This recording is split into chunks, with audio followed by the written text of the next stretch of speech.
aïe, aïe. Mais qu'y a-t-il encore? Je me suis piqué avec les ciseaux. Tu es d'une maladresse incroyable. Enfin, tu devrais prendre exemple sur moi. Je ne me suis pas piqué une seule fois. Voilà. Oh, ben évidemment, toi, tu as pris les ciseaux avec le bourron, alors tu ne risques rien. Les miens sont beaucoup plus dangereux. Le tout est de savoir comment s'y prendre avec des ciseaux. Ça, alors, c'est bien fait. Ça t'apprendra à te moquer de moi, hein. Aïe, oh, zut, moi aussi, je me suis repiqué. Eh ben, mais qu'est-ce qui vous arrive tous les deux? Vous n'avez pas l'air très en forme.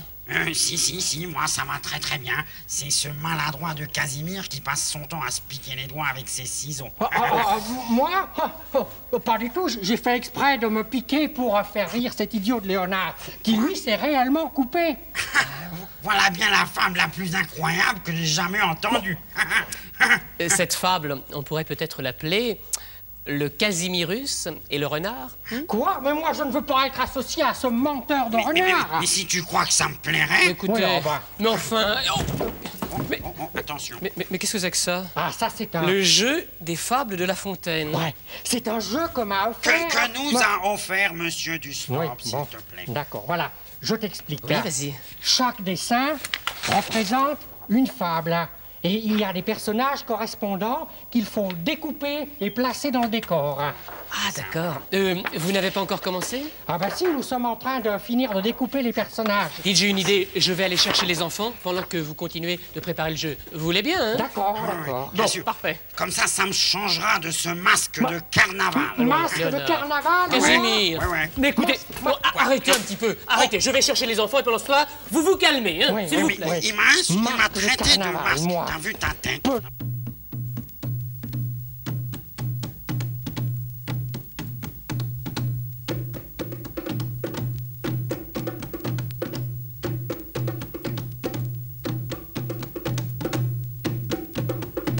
Les enfants, nous allons jouer au jeu des fables de La Fontaine.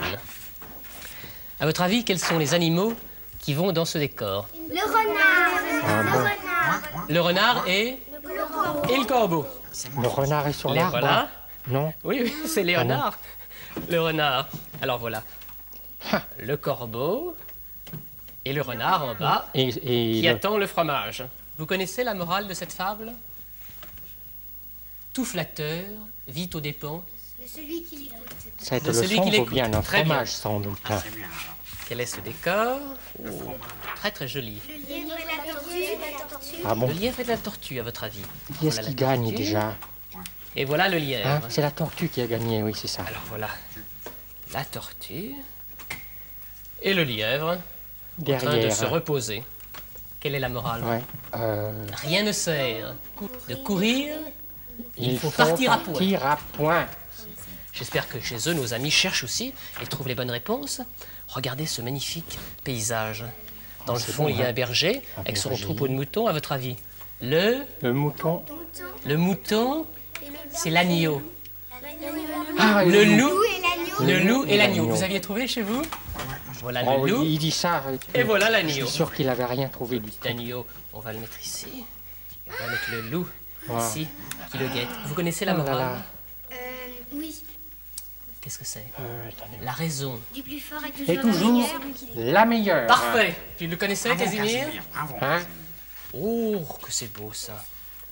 Qu'est-ce que ça peut bien être? Quels sont les animaux? La cigale et la fourmi. Les voici. Là. Comme ceci. Vous connaissez la morale? Non. Vous savez ce que la cigale dit à la fourmi à la fin de la fable? Elle lui dit: vous chantiez? J'en suis fort aise. Eh bien, dansez maintenant. Ah! Bon. Le lion et le rat. Le lion et le rat. Le lion et le rat. Alors, on va mettre le lion ici, là, pris dans le filet. Ah oui, le lion est pris dans le filet. Et le rat ici. C'est le rat qui a rongé le filet. Quelle est la morale de cette fable de La Fontaine? On a toujours besoin d'un plus petit que soi. Voilà. Patience et longueur de temps font plus que force ni que rage.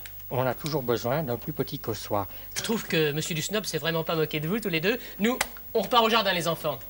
Au revoir, Léonard. Au revoir, Casimir. Allons-y, les enfants. Au revoir. Allons jouer au jardin. Amusez-vous bien. Venez, venez. Tu as vu ce que j'ai vu? Ben oui. Hein? Oui. Ils ont fait tout notre jeu. Nous Sans n'en nous? avons même pas profité. Sans nous. Et tout ça, c'est de ta faute aussi. Hein. Si tu n'avais pas demandé à François de faire venir les enfants pour ce jeu... Ça c'est la meilleure maintenant. Comment c'est la meilleure? Tu me traites de masque de carnaval et tu dis que c'est de ma faute? Bravo. Mais c'est toi qui m'as traité de masque de carnaval. Tu es le Casimirius le plus menteur depuis 7 millions d'années. Voilà.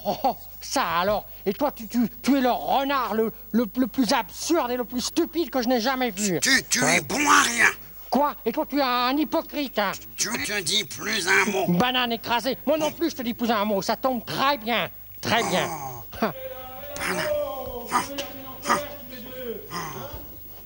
C'est ce Casimir, cet imbécile de Casimir. Oh, non, écoutez, non, si vous continuez à vous dire des insultes, c'est moi qui vais m'énerver, hein. Mais enfin, c'est ce renard qui m'a traité de masque de carnaval. Ah, assez, Casimir, assez.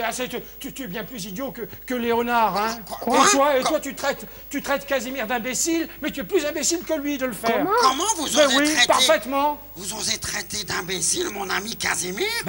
Moi, je ne vous permets pas de traiter mon ami Léonard d'idiot, enfin. Je ne veux plus vous voir, facteur. Ah non, moi non plus, sortez. Disparaissez. Bon, ben, puisque vous le prenez comme ça, je m'en vais. Allez, dehors, immédiatement. Oui. Oh, non. Oh, mon brave Léonard. Enfin.